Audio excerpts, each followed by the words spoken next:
जय गुरु गोरखनाथ अलाख निरंजन। ए सीता का हो? तो जोगी बाबा लो का हो? अरे जाए देता कितना जोगी तो ऐसा ही घूमत रहला। ए बहनी का हो बाबा? ई जोगी दरवाजे पर आइल बा, कुछ ज्ञान का बात हमरा से ले ला लो। तो सुनाई बाबा कुछू। सुना सुनावा।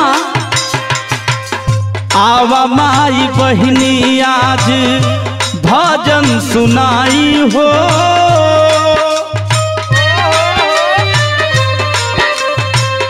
आवा माई बहनी आज भजन सुनाई हो। काबा जीवन में तोहके बताई हो,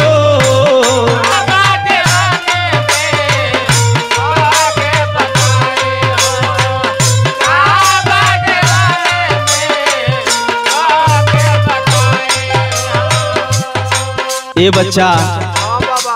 ई ज्ञान का बात ई जोगी बाबा बताइहन। हाँ बाबा बतावा। सुना बोला। ई माया का नगरी हो, ए माया की नगरी में केहू आपन नहीं थे। सत्कर्म कैला का जरूरत बा, अच्छा कर्म करबा तो अच्छा फल मिली। तो बताई बाबा। सुना स्वार्थ में तू बाड़ा स्वार्थ में हम हो, झूठ ही मेरी ताके भइल भरम हो।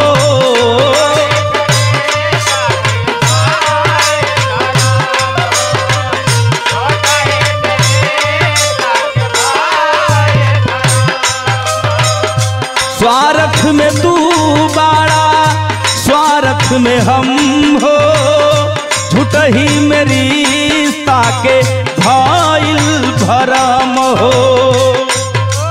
ए बच्चा बोला बाबा। सुना बताई बाबा। आवाज दर्शन आवाज दर्शन प्रभु के कराई हो,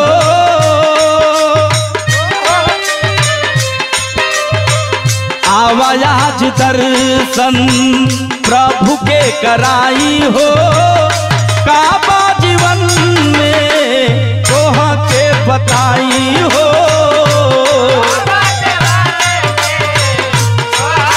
सही कहतनी बाबा, सही बतावतनी। जय हो जय हो।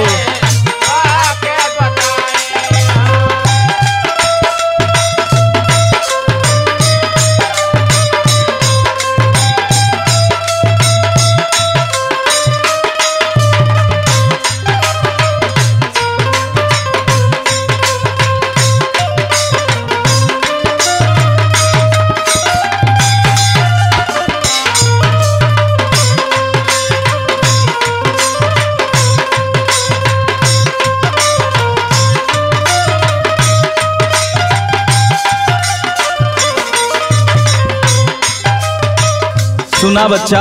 हाँ बाबा। यो अनमोल बात है लाइन में।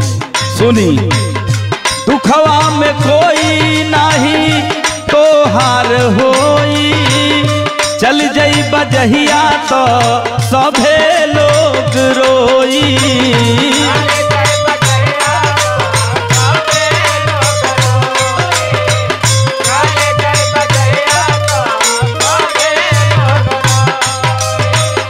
दुखवा में कोई नहीं तो हार होई, चल जई बजहिया तो सभे लोग रोई। ए बच्चा सुना सगरो कमाई धन दौलत महल अटारी यही जा रह जाई, काहे घमंड करेला अपना पर। सुना भइल धन होई जाई पराई हो,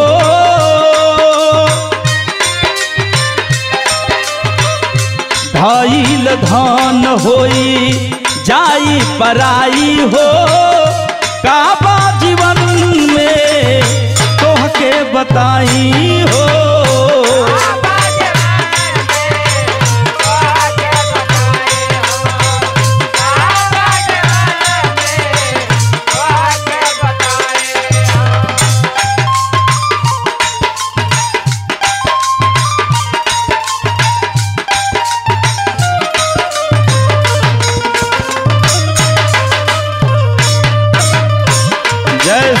स्वामी, जय हो जय हो।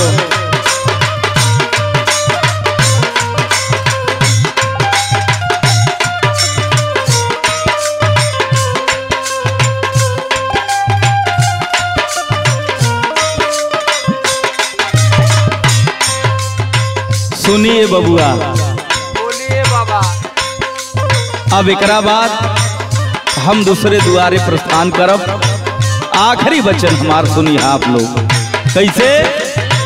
विवेक परमोदयाज इहे समझाई, सदगुरु साहब के गुरु ला बनाई।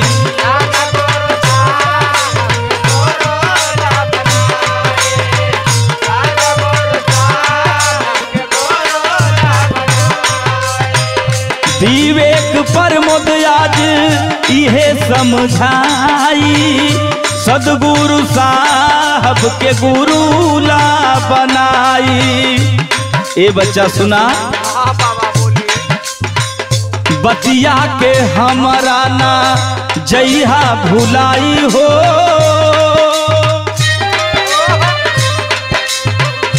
बतिया के हमरा ना जइहा भुलाई हो।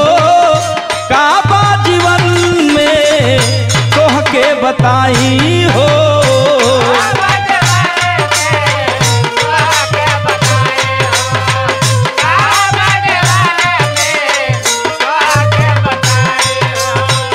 आवा माई बहिनी आज भजन सुनाई हो।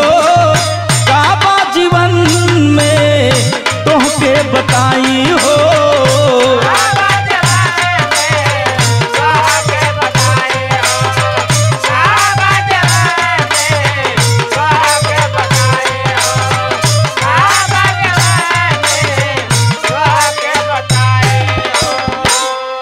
अलख निरंजन। बहुत बढ़िया बाबा, सुनौनी बात। जय हो।